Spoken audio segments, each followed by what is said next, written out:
RotoGrinders Daily Fantasy Football podcasts are presented by Yahoo Daily Fantasy. Make sure you check them out Christmas morning and play in their $1 million NBA Baller contest with a $250,000 mark in guaranteed overlay. It's the best value tournament in all of DFS, and it's happening on Christmas Day over at Yahoo Sports Daily Fantasy.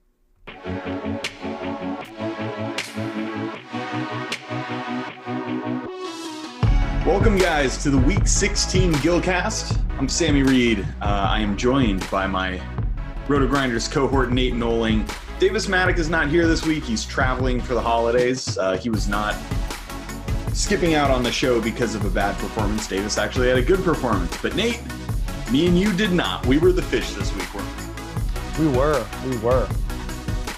Like, but this is 2 weeks in a row, actually, for me. So that's a bad, just a bad way to kind of limp into the finish here. I've had a pretty good season, and I do not want to end it with 3 straight bad weeks. So I need to win next week, man. Yeah. Next week's always fun. I mean, week 17 is always fun.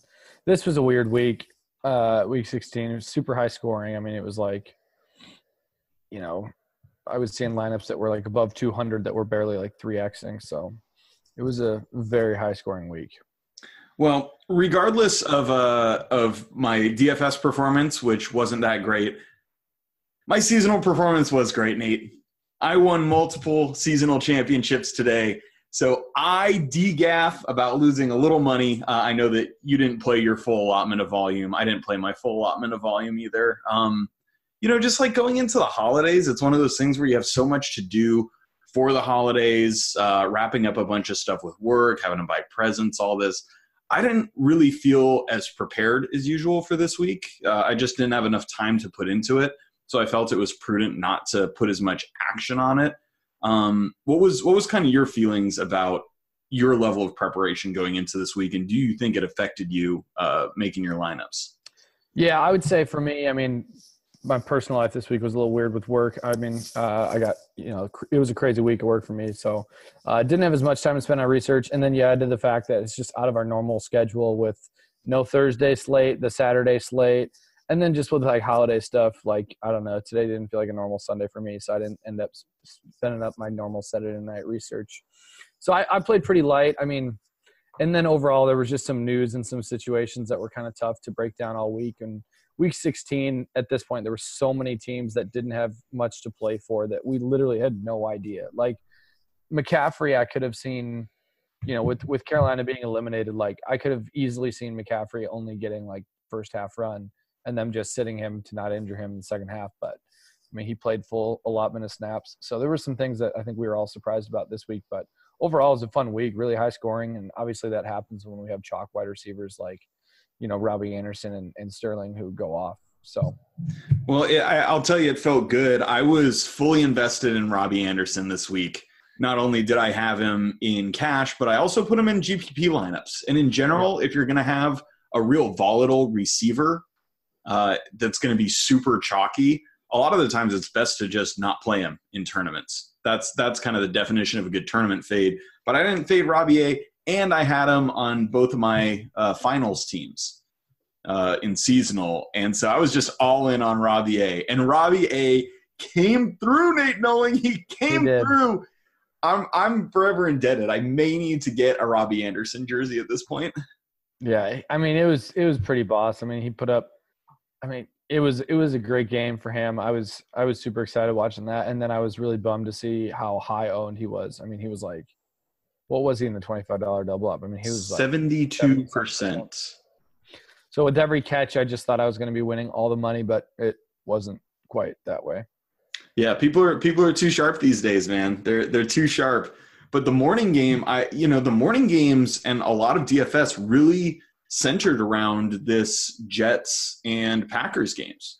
Because it was like Jamal Williams, Robbie Anderson, Elijah McGuire, Aaron Rodgers. I'm not sure what his ownership percentage was, but he absolutely just crushed puss all day. Yeah. And multiple rushing touchdowns, multiple passing touchdowns, over 400 yards. Like this game was like the game to game stack. Yeah, it was vintage Aaron Rodgers here. Just doing what he does. So that was good to see. And obviously the Jamal Williams, he was pretty chalky. He put up a huge game, and then, went into overtime as well. So, a lot of fantasy goodness in that game. And I think that was the game that I probably missed on we'll get to the construction here, but I went Chubb over Jamal Williams, which was the thing that kind of killed my day. Well, I also did not play Jamal Williams, and that's something that killed my day. But I did play him in seasonal and won a championship. So thanks, Jamal. It's all good. I'm not even mad. I'm flying on cloud 9. It is no. Sammy, I'm sweating championship, man. I you? did play Jamal Williams. I'm fading Jared Cook and 12 points tomorrow. So oh my God, that's such a brutal situation to be in, dude. It really is. I had been rolling with Phillip Rivers all year. Phillip Rivers put up a 5-pointer on Saturday. I thought I was dead, but I came back to life today with some Jamal Williams love, some Juju, had some big – or Zach Ertz was the real guy who carried me. But oh, hell yeah. So now I'm up, I think, 11, and I just need to – I had first place, so I just need to hold it. So is this a PPR? Yeah. Oh, Jesus. Fading 12 points from Jared Cook. It's going to be how tough. Brutal. So first off, it's always the worst to try and fade people because you're just rooting for things not to happen the whole time and just getting mad when they do. And also that it's tomorrow night. You have to sit around for 24 hours. Yeah, it's going to be like Christmas Eve, and I'm going to be getting off of work and thinking about wonder what Oakland's doing. That's terrible. I wish you the best of luck, my friend. Thanks, bro. Yeah. All right. Let's talk about these lineups that we put together, as well as seasonal went for me. DFS was not so kind. I played Taylor Heineke. I did as well. And I think for me, this was a pretty I didn't stress over this decision much the way that some people were. At the end of the day, for me, I think that quarterback fantasy output is one of those things that we've seen, and it's just been proven, is pretty fungible overall. You're going to have a pretty tight distribution of scoring from a fantasy quarterback perspective. And so when you get a guy who's 4K that's locked into playing the whole game, it's not like you run the risk of being benched. It's not like you run the risk of, I just at 4K, it didn't really matter what else I thought was going to happen here. I just thought Heineke was a play, not because of his talent, not because of anything else, but at just the end of the day, 4K, what I could do with the rest of my lineup, which it allowed me to get Saquon, Zeke, and Nick Chubb, which was the lineup that I thought was the highest floor. So I was pretty set on Heineke. I know a lot of people went Foles, and obviously that hurt a little bit, but it hurt a lot. That was a 20-point difference. Heineke ended up at about 16. Foles ended up at about 36. Foles threw for 471 yards, Nate. 471 yards and 4 touchdowns. Yeah, that hurts. In our freaking eyeballs, bro. Just in the eye. That's just such a wiener slap to the face. Yeah, especially when you look at the amount of passing attempts that Heineke had. It was tilting. It's very tilting. And don't get me wrong, I would have played Foles over Heineke, but I liked my lineup enough and didn't, I was $400 short of Foles.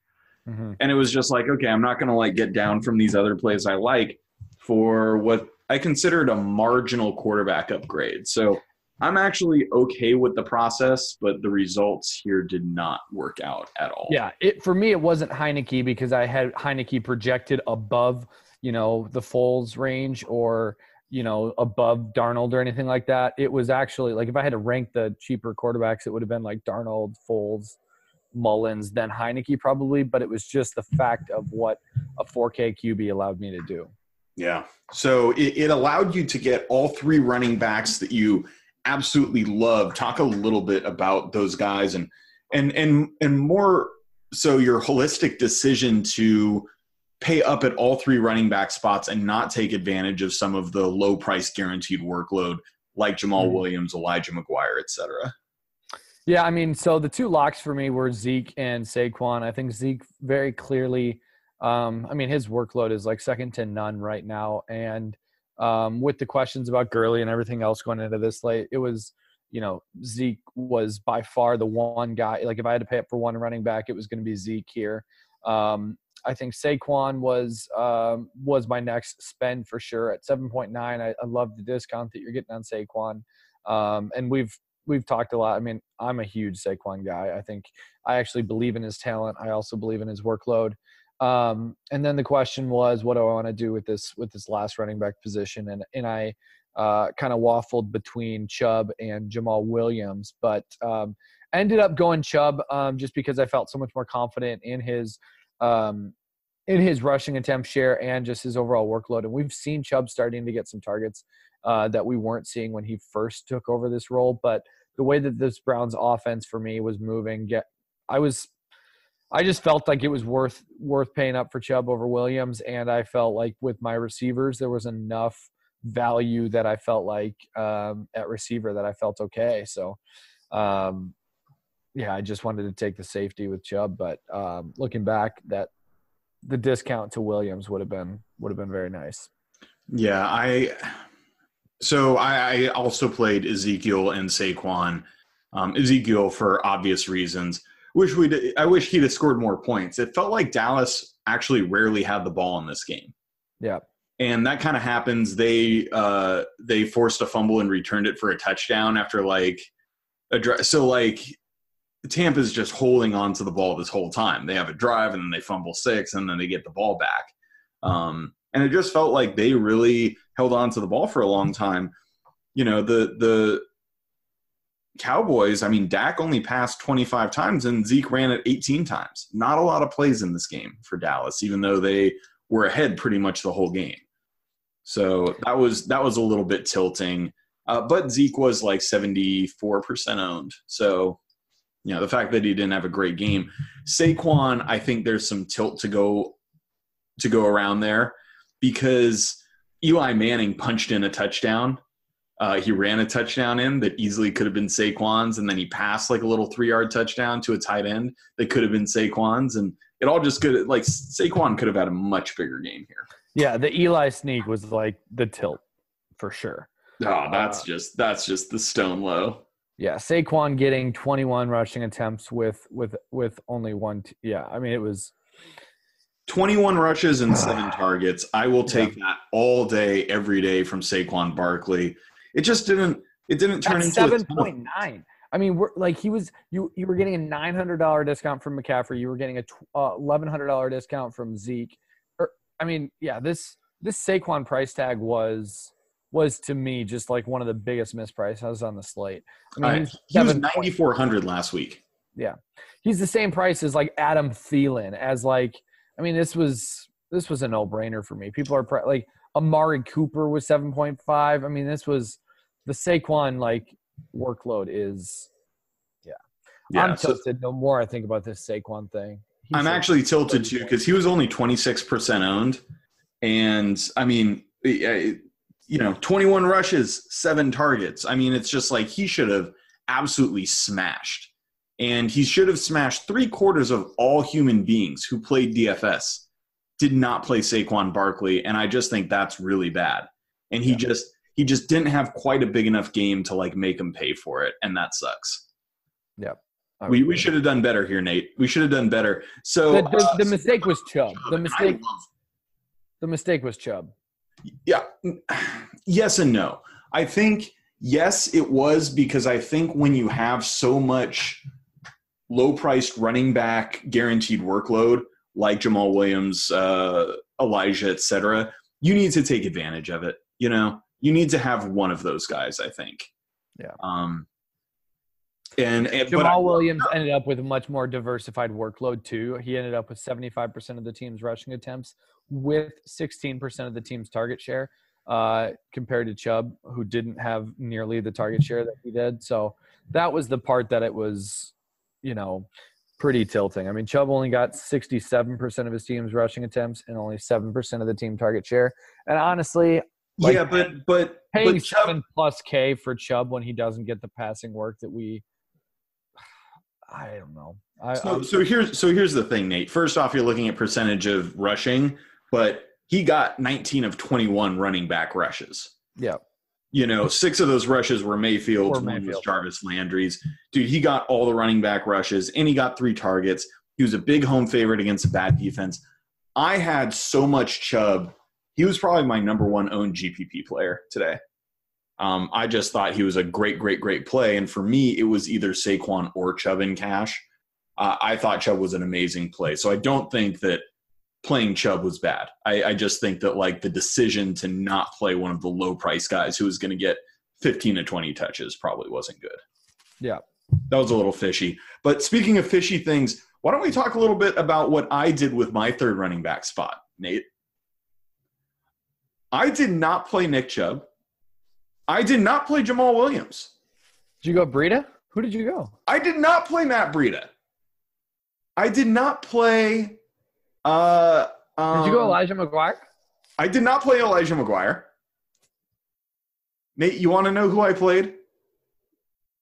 Yeah, I'm so confused.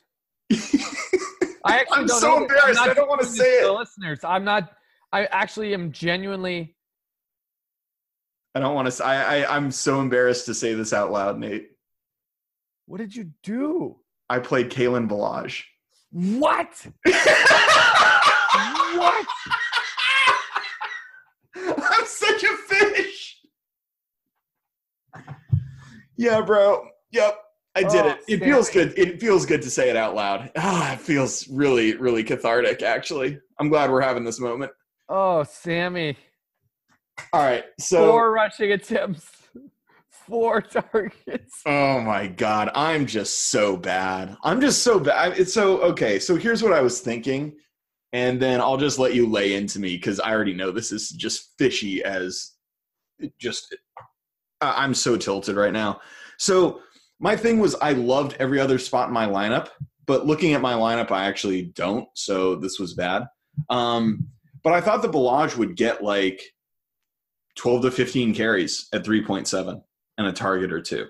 And I'm like, is he that much different than McGuire? Is it that much different than Jamal Williams? And he's a hell of a lot cheaper.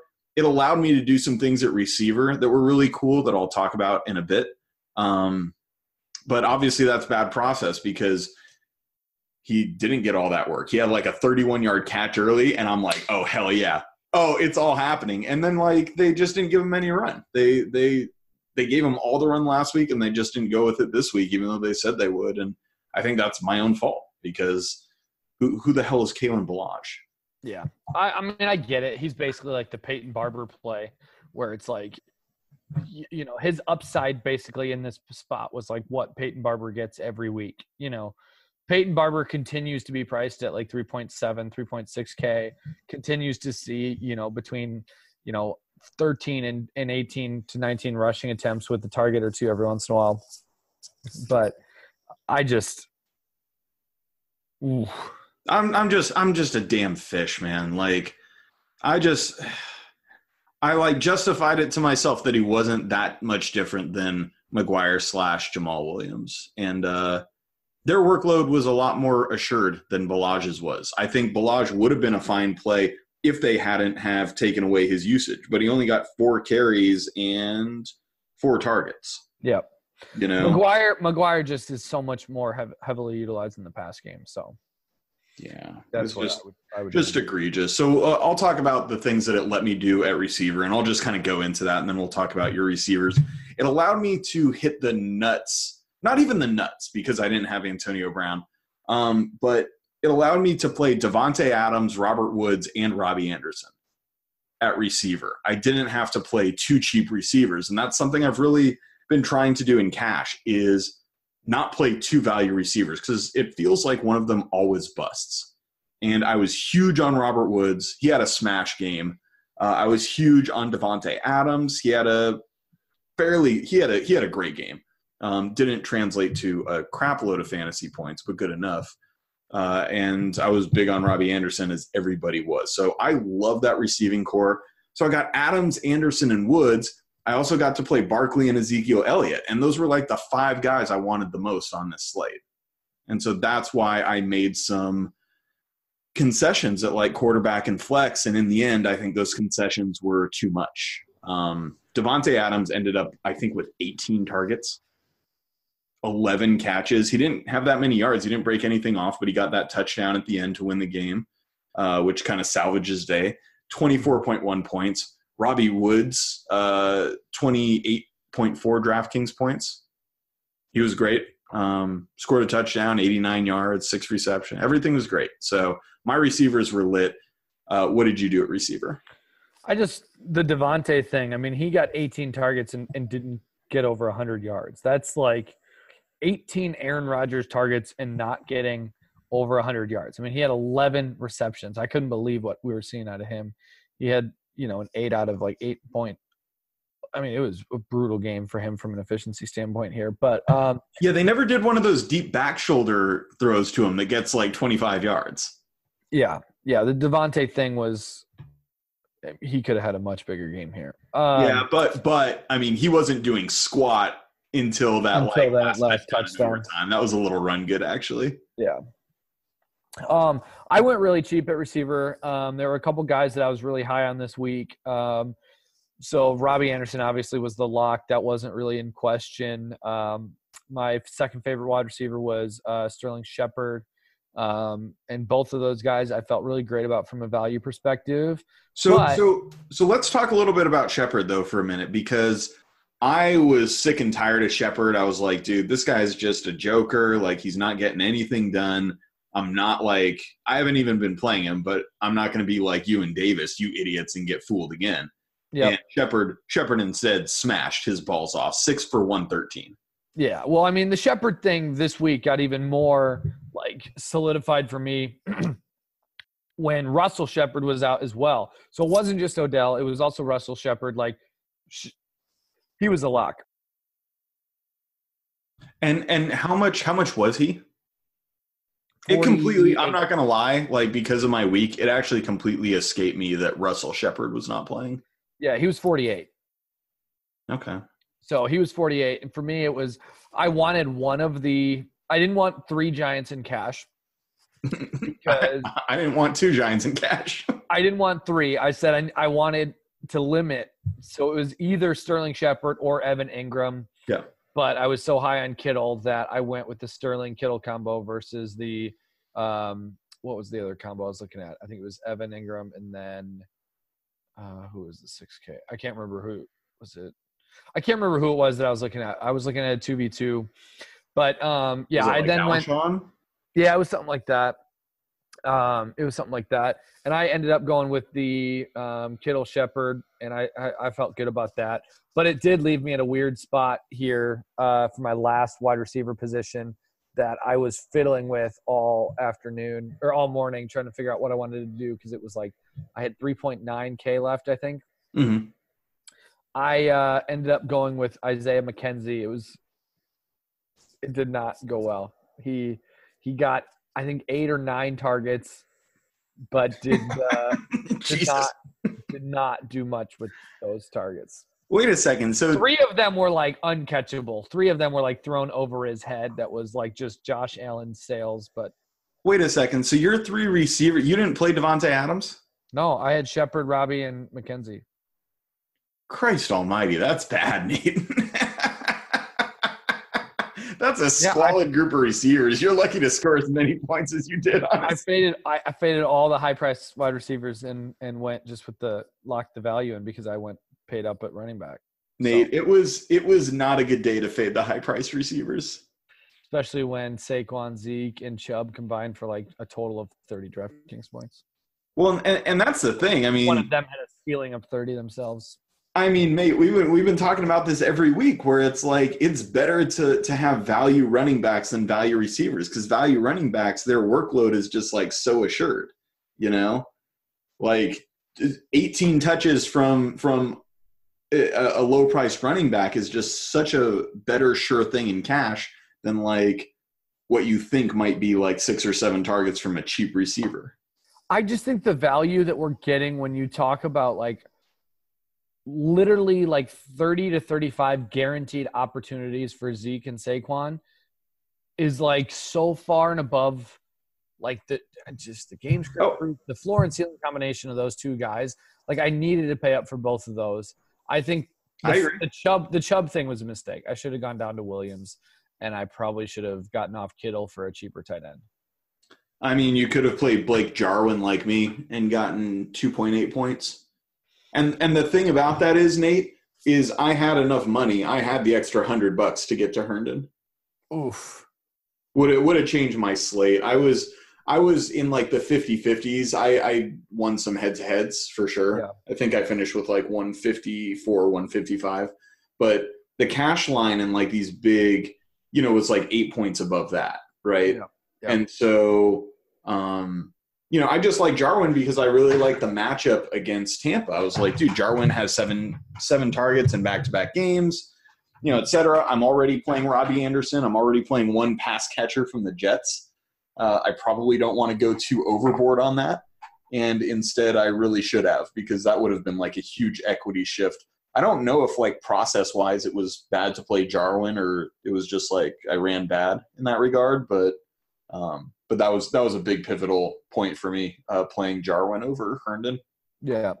I mean, I don't know what I should have done at tight end. I just was, with the Chicago being able to shut down the run so much, I just thought Kittle was going to have a massive workload here. And obviously Kittle's not just a tight end who gets workload. He's also like unbelievably talented after the catch. And so I just felt good about getting Kittle in at 6K when I was looking at similar workloads from everybody else around him. I couldn't.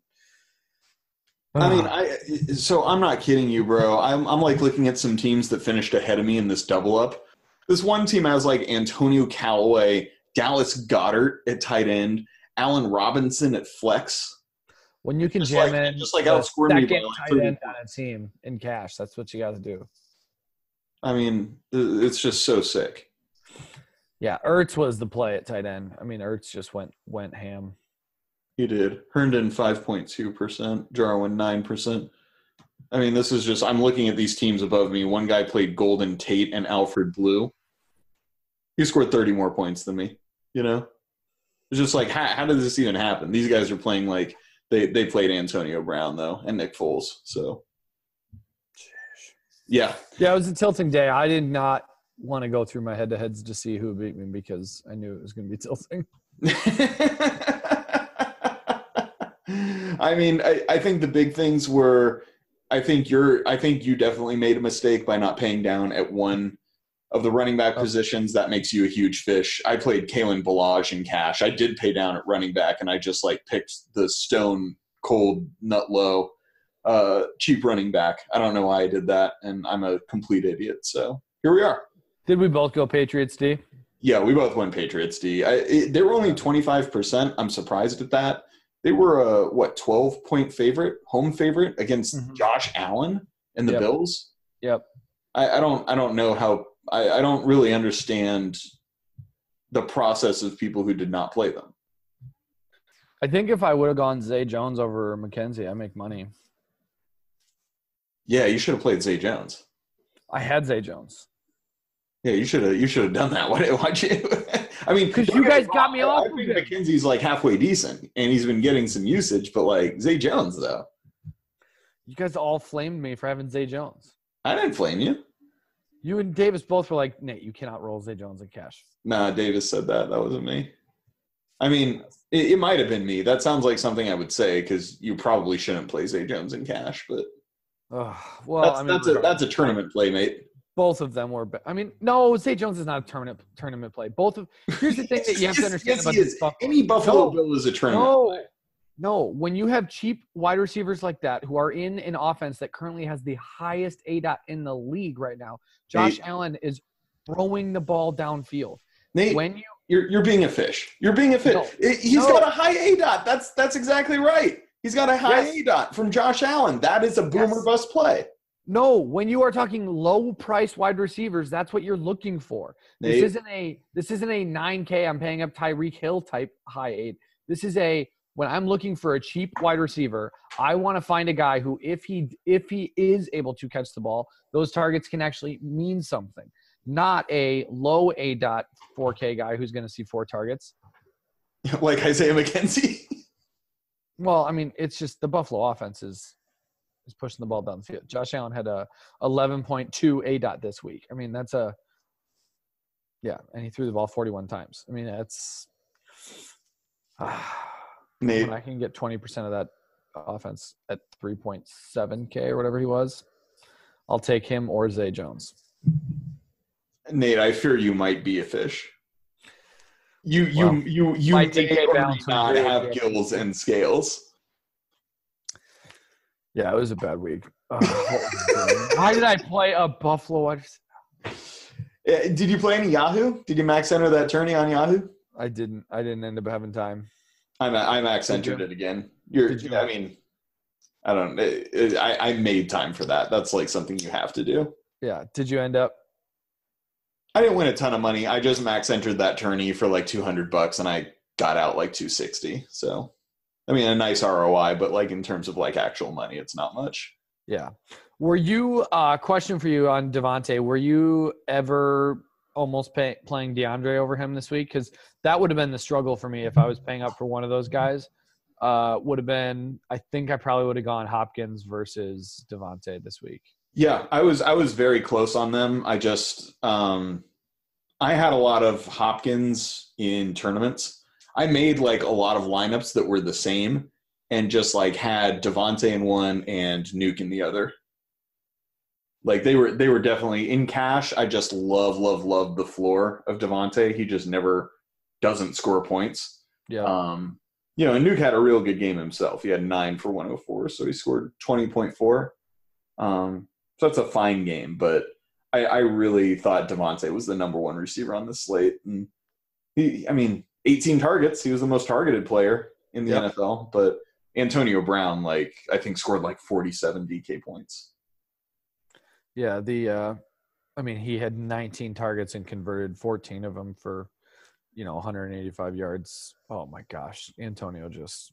What a goat, dude. People were just straight like adding Matt the Oracle, Matthew Friedman. All day on Twitter, all day. Even Antonio Brown tweeted at him. Did you see this? No, are you kidding? Oh yeah, Antonio Brown like tweeted at him and said like he would like mess his jaw up. Oh no. Did you not? Yikes. There was some crazy targets this week. I mean, we had Antonio Brown had 19, like you said. Devontae had 18. We had Ertz with 16. Galladay had 15. Juju 15. Robbie 13. So we had like multiple guys with 15-plus targets this week, which you don't see every week. Yeah, no. It was a lot of fun. It was a lot of fun. I wish I had won money at DFS, but I don't care. I'm a fantasy champion, Nate. Seasonal, bitch. Woo! That's all that matters. Way to go, Sammy. Yeah, congrats to me. Let's move on. Let's talk a little bit about this showdown slate. And I mean, I'm gonna be honest with you. I'm probably not gonna play. Yeah, it's gonna be Christmas Eve. I mean, it's gonna be a pretty gross slate overall. It'll be interesting. It's interesting to see like what the action looks like tomorrow night, because these showdown slates starts to feel, I mean, very, very close to lock. I mean, most of the time I'm sitting here going, oh, we're going to get some overlay. We're going to get some overlay. And then it disappears very close to lock. So, yeah, it'll be interesting to see ultimately just like what the action looks like with it being, Christmas Eve and everything, but we'll see. Yeah, for sure. Let's just talk about a couple of the plays. Again, like, just to be fully transparent, I'm probably not going to play this. I'm going to be busy tomorrow, all that stuff. But I did look over the slate just a little bit. So, I guess we should talk about at least some of the plays and some of the players that we like. Obviously the game is Denver at Oakland. Right now, Denver is favored, the last I saw, by 2.5 points. So small road favorite.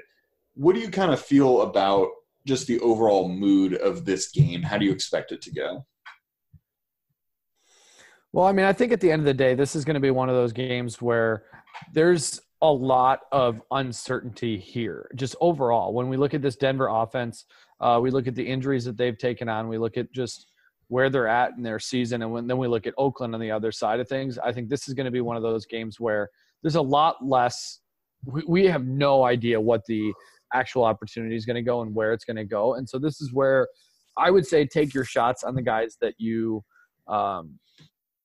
take your shots on guys that you believe in the talent level, even if we don't know where the volume's going to go. Are you speaking of Cortland Sutton right now?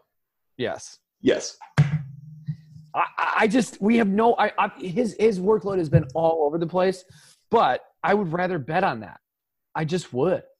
So well, I would too. And the other thing is I doubt he's going to be that chalky because like Deshaun Hamilton has been getting more targets. Tim Patrick has, I think, 10 and 8 targets in his last 2 games. Like Sutton, if you just game log surf, is like the number 3 receiver, right? And I think that's I agree with you that at depressed ownership, I think that's a good spot to take a chance on a guy who's probably the most athletic and the most pedigreed of all those guys. And I think he's going to end up like with the most air yards on the slate. I mean, I just think he's got the most potential from a ceiling standpoint here.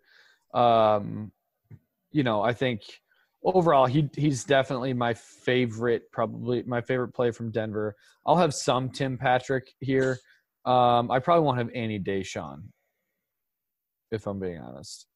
Sure. I think he's going to be – I think of the bunch, I think he's going to be the most overowned just based on recent results. But what are your thoughts here on – He's kind of a low ADOT guy, slot receiver, et cetera. You know, if you're looking for a guy who can bust the slate and make huge plays, might not be Deshaun. No, it'll be Tim Patrick or Cortland Sutton. Yeah. Okay, so I'm on board with that. What are your thoughts about Oakland from a receiving standpoint? We've seen Jordy Nelson get some decent volume lately in the last 3 games, 11, 7, and 8 targets. He's actually getting some pretty decent usage. Obviously, Jared Cook has had some monster games this year. You have some, slight usage from guys like Aitman and et cetera.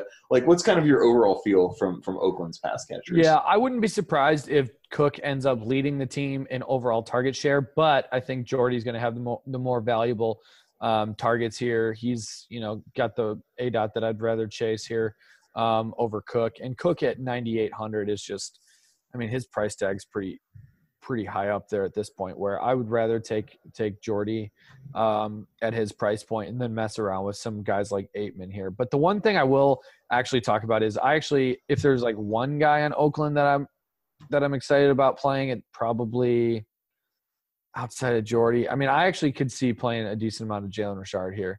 I think Denver's, this is, passing running back like him is where you want to attack Denver.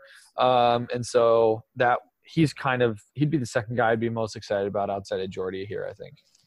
Yeah, that's the thing. If you think that Denver gets up in this game and Oakland's going to have to spend a decent amount of the game throwing the ball in, situations where they're throwing the ball, not just like third down, but consistently, like Richard's going to be on the field. I think that's a sharp play to make.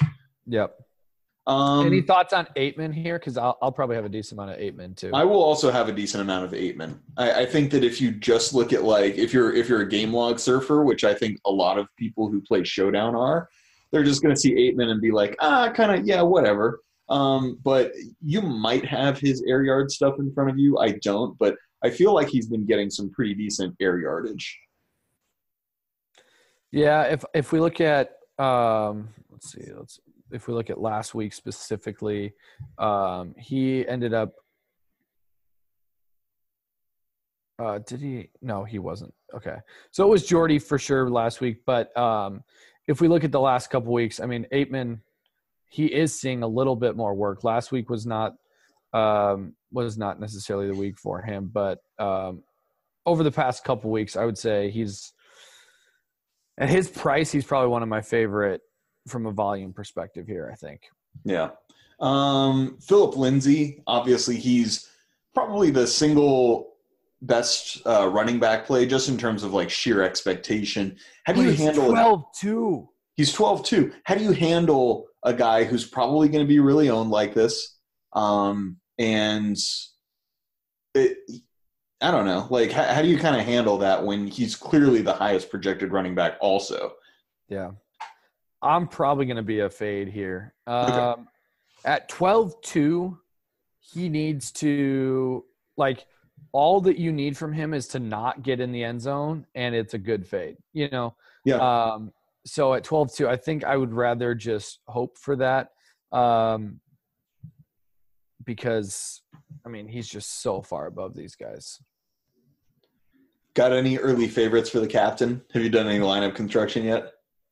Yeah, I mean Jordy is probably my favorite from a captain standpoint, but I could also see just going with some Case Keenum too. I think Case Keenum is a decent spot for a captain here as well, just because I think Denver has enough guys, if you don't know if it's going to be Cortland, if you don't know if it's going to be Deshaun, if you don't know it's going to be Tim Patrick, and Lindsey also catches as well. So I think I could see Case Keenum having a big game, and then I'd mix in some Jordy and Aitman captain too. But Sutton and the captain, mate. Sutton and the captain. Sutton for you, yeah. I'll have some. I mean, obviously not 100%, but I'm a believer in Sutton. Just like you said, I think the chances that he can make a big play are probably the best on that team from a receiving standpoint, and I don't think he'll be that owned. So, yeah, it makes sense. Yeah. So if I throw in a couple entries, and I'm saying I won't play, I probably will. I'm a degen. We'll be at dinner, like me and my wife and my mom-in-law, and I'll be making lineups under the table and, just jam Sutton into the captain and get rich. It'll be great. Let's do it. That's the plan. I think that's it, man. I think that's it. This has been a great just season for us. Obviously, we have next week. We'll have the playoffs, but I feel like there's kind of a line of delineation here in the season after week 16. Things start getting weird. The seasonal fantasy year is over, and it's like, hey, it's Christmas, Yeah, week 17 is always more of a GPP week just because it's going to get weird. Yeah. Well, I'm fully into that. Brother, have a great Christmas to all the listeners. I'm sure you guys are probably listening to this on Christmas Eve. Go spend time with your families. Have a great Christmas. We're thankful for all of you, and we will talk to you guys